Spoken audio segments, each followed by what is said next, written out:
की। सबसे पहले तो मेरे परम पूज्य प्रातः वंदनीय भगवत स्वरूप मेरे गुरुदेव के श्री चरणों में मेरा साष्टांग दंडवत प्रणाम।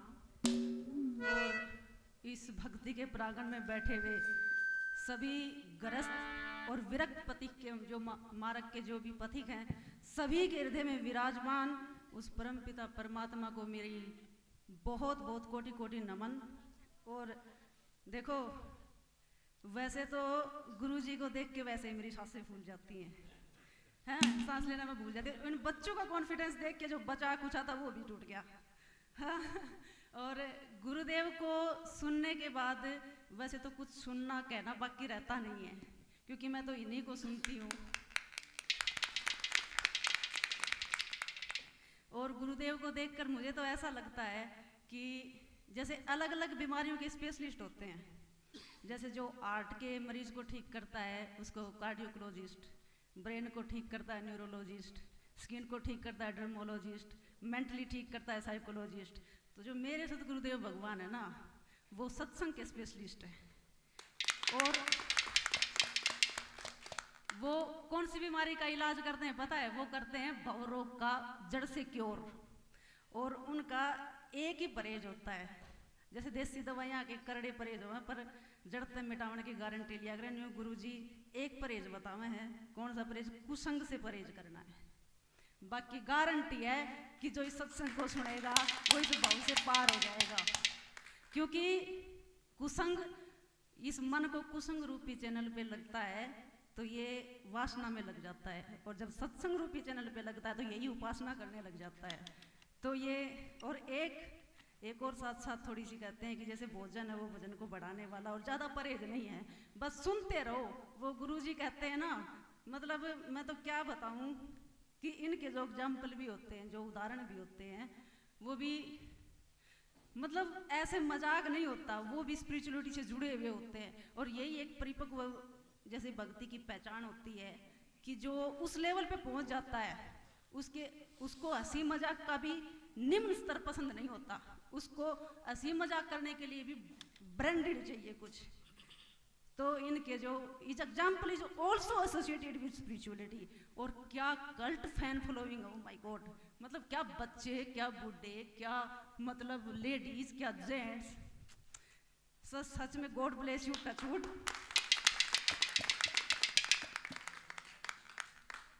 देखिए, वैसे तो I am not a professional singer, और भाई सिंगर हो तो भी गुरुजियों के सामने आके वो भी सांस भूल जाएगा, और मेरी तो औकात ही कुछ नहीं है। I will just try and give my 100%. After that if any mistake, so please please please forgive me as your daughter and your sister.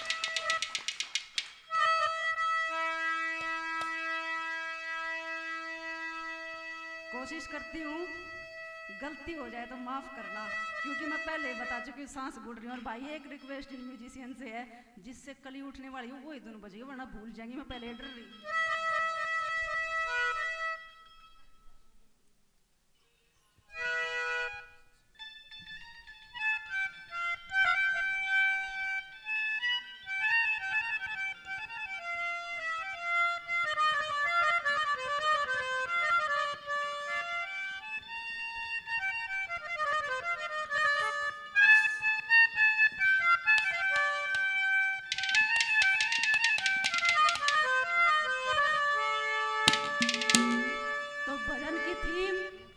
ऐसी है कि एक नगरी में एक संत आते हैं, और वो संत उस नगरी के सेठ से मिलते हैं। उसके पास अथाह माया होती है। बोला सेठ, बोला जी महाराज, बोला इस माया का सदुपयोग कर ले, सदगति हो जाएगी, वरना दुर्गति निश्चित है। क्योंकि direction is more important then speed. यदि दिशा सही है तो स्पीड धीमी भी चलेगी तो रहेगी ठीक, अदरवाइज स्पीड तेज भी है और दिशा गलत है तो विनाश जल्दी हो जाएगा। इतना ही तो है। बोला मैं आपकी आज्ञा जरूर मानूंगा। और बोला सुन कान खोल के, जिसके पास 3 चीजों में से एक चीज भी होती है ना, उसके लिए थोड़ा कम भैया, उसके लिए फिसलन बढ़ जाती है। बोला कौन सी महाराज जी? पहले तो ये बताओ। बोला सबसे पहले है धन। जिसके पास धन है और शुद्ध बुद्धि नहीं है, जिसको धन का उपयोग करना नहीं आता तो उसकी दुर्गति निश्चित है। वो धन है वो विनाश करवा देगा। बोला दूसरा है प्रतिभा। जिसके पास प्रतिभा है, जीवन में सतगुरु नहीं है, सत्संग का बोध नहीं है, तो वही प्रतिभा पतन का कारण बन जाएगी। क्यों? क्योंकि प्रतिभा से प्रतिष्ठा भी मिलेगी, पद भी मिलेगा, मान सम्मान भी मिलेगा। और गुरुदेव इस चीज को सर्टिफाइड भी करेंगे, क्योंकि ये दुनियादारी में घूमते हैं। जिसमें प्रतिभा ज्यादा होती है, माया उसके सामने दो तरह के भोग ज्यादा फेंकती है, एक रसिंद्री के और एक जनेंद्री के। फरी मावा भगत करने वाले बहुत मिल जाएंगे। बोला जी प्रसाद करना करके जाइयो, जिसकी रसिंद्री काबू नहीं है उसकी जनेंद्री भी काबू नहीं होगी। बोला तीसरा और बता दो जी। बोला तीसरा है, बोला सौंदर्य। बोला कैसे? बोला मान लीजिए आप शरीर से बहुत आकर्षक हो, आप बहुत सुंदर हो, पर आपकी बुद्धि शुद्ध नहीं है, कोई आपको सही रास्ता दिखाने वाला नहीं है, जिसको इस बात का पता ही नहीं है कि बोला कर अभ्यास तू राम के गुणगान का, वरना दिल्ला ना उठे सुथरी श्यान का। इस सुंदर शरीर को भजन का साधन ही नहीं बनाया तो ये व्यर्थ है। और तो सारे काम जो हम करा हवा जानवर भी करते ही है। मैं वैसे पहले ही कह चुकी, बताने के लिए कुछ छोड़ा ही नहीं, गुरुजी ने सब कुछ बता ही तो रखा है पहले। तो बोला तेरे पास एक चीज है धन, और इसका तू सदाव्रत खोल दे। बोला ठीक है।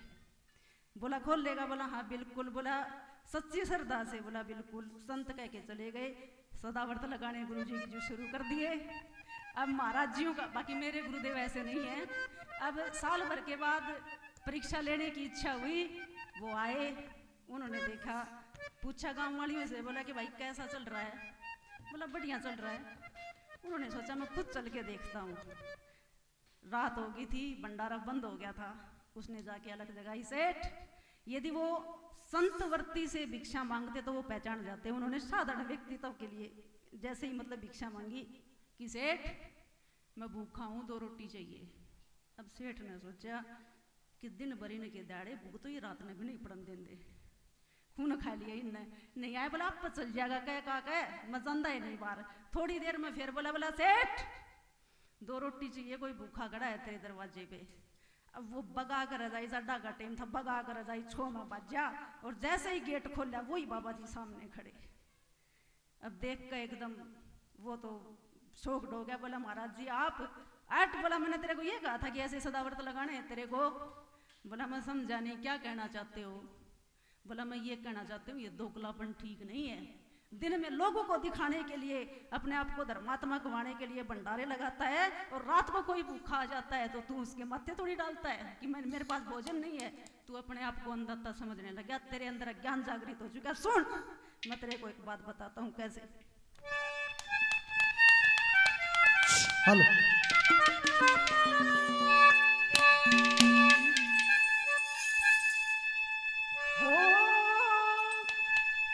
जब गेट सेठ ने खोला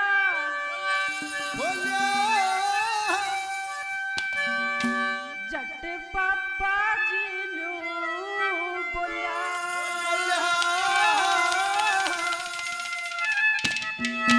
ओ जब गेट सेठ ने खोला जट बाबा जी ने बोला, जब गेट सेठ ने खोला जट बाबा जी ने बोला, कर दो कला दान बावड़े,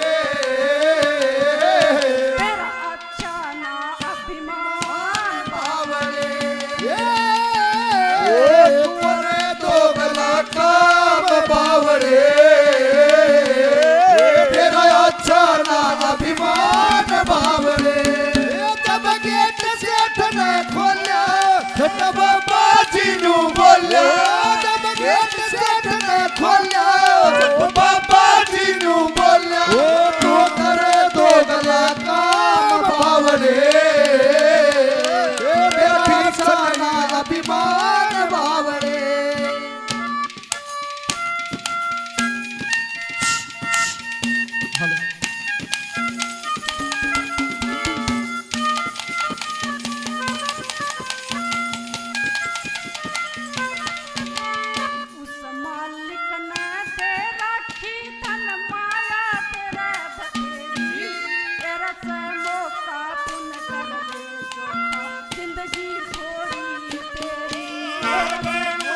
पुण्य करने का क्या जिंदगी तेरी थोड़ी। जब दुनिया पे जावेगा पुण्य तेरे काम आवेगा। ये जब दुनिया पे जावेगा पुण्य तेरे काम आवेगा।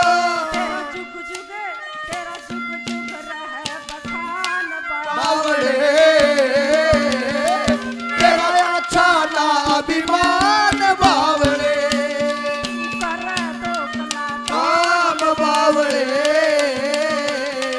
तेरा अच्छा ना अभिमान बावड़े। ओ जब गेट सेठ ने खोलिया वर बाबा जी नू बोलिया। तेरा गेट सेठ ने खोलिया वर बाबा जी नू बोलिया। हम करे दो गले काम बावड़े तेरा अच्छा ना अभिमान बावड़े। ओ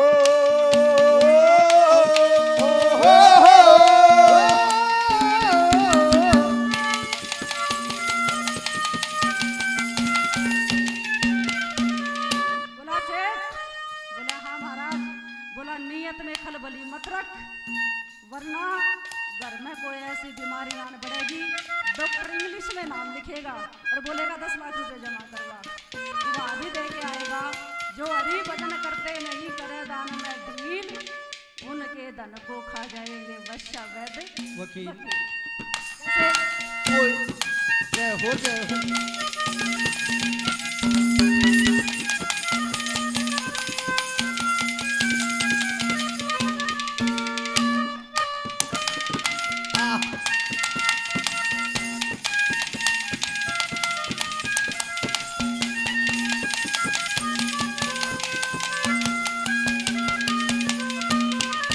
तेरा दान करण की ठान लई तो सच्चा दानी हो जा।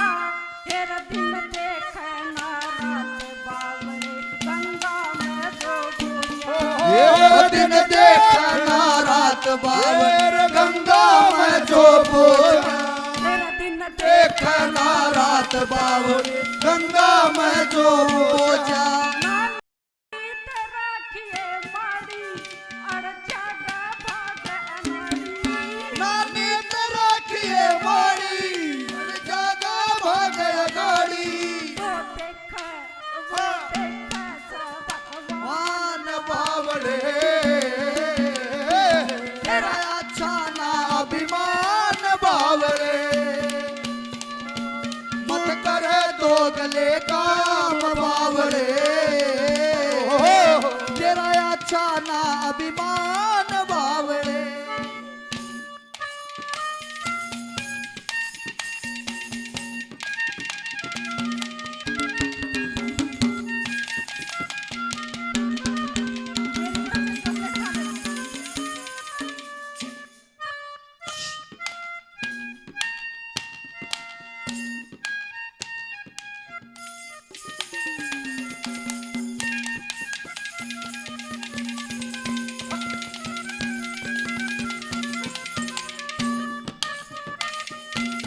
देखो मैं विजुअल नहीं हूँ, बिल्कुल फ्रेशर बच्चा हूँ, बिल्कुल अभी अभी न्यू एडमिशन हुआ है। ये अनाउंस करने की मैं विजुअल माफ़ी चाहती हूँ। जिसने भी आशीर्वाद दिया मैं सब कहते हैं दिल से धन्यवाद करती हूँ। तीसरी कड़ी में कैसे क्या जय हो।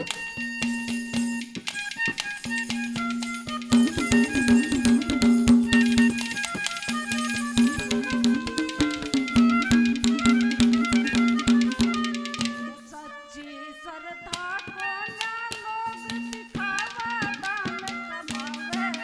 तेरा एक टेम तू बन जा रतन पछे क्यों अरड़ावे। तेरा एक टेम तू बन जा चानी जय क्यों तेरा एक टेम तू बन जा। ये पछे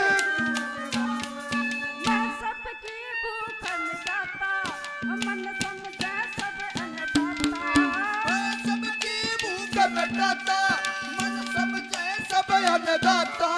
तेरा जाग लिया अभिमान बावड़े मत जान अभिमान बावड़े गेट सेठ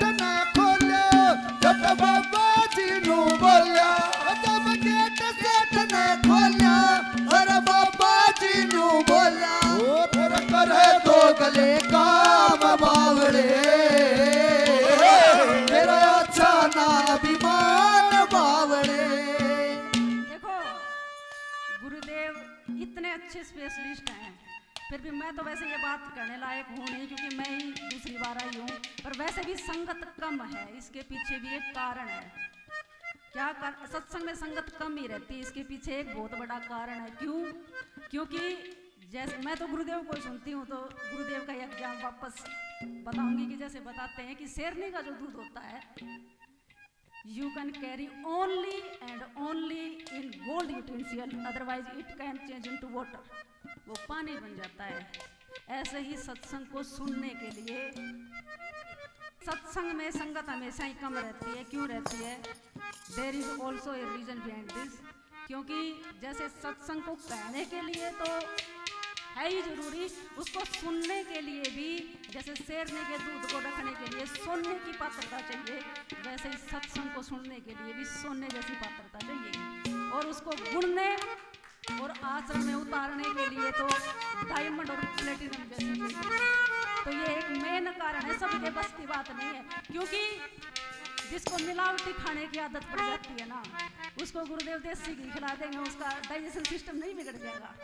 तो ऐसे सबकी बस की बात नहीं है। जो सौभाग्यशाली है, जिसको प्यास है, उसको इन्विटेशन की भी जरूरत नहीं है, वो जैसे पॉसिबल होगा वो अपने आप आ जाएगा। कैसे क्या ओए जय हो जय हो।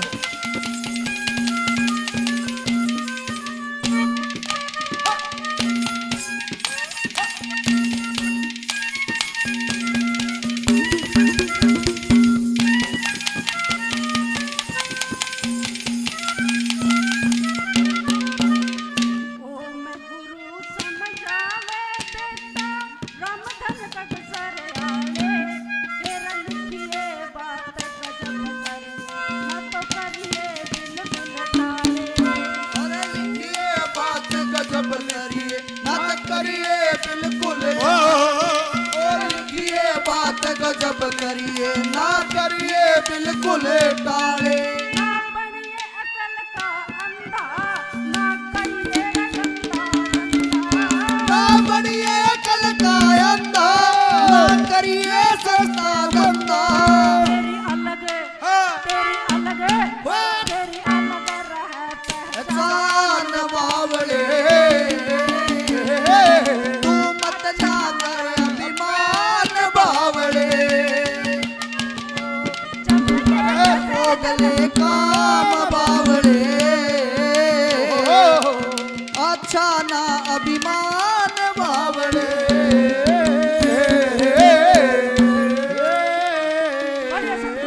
भगवान की बहुत अच्छे मस्त। इतना धैर्य पूर्वक सुना, क्योंकि सुनना बड़ा धैर्य का काम है। गाना तो मेरे को बिल्कुल नहीं आता।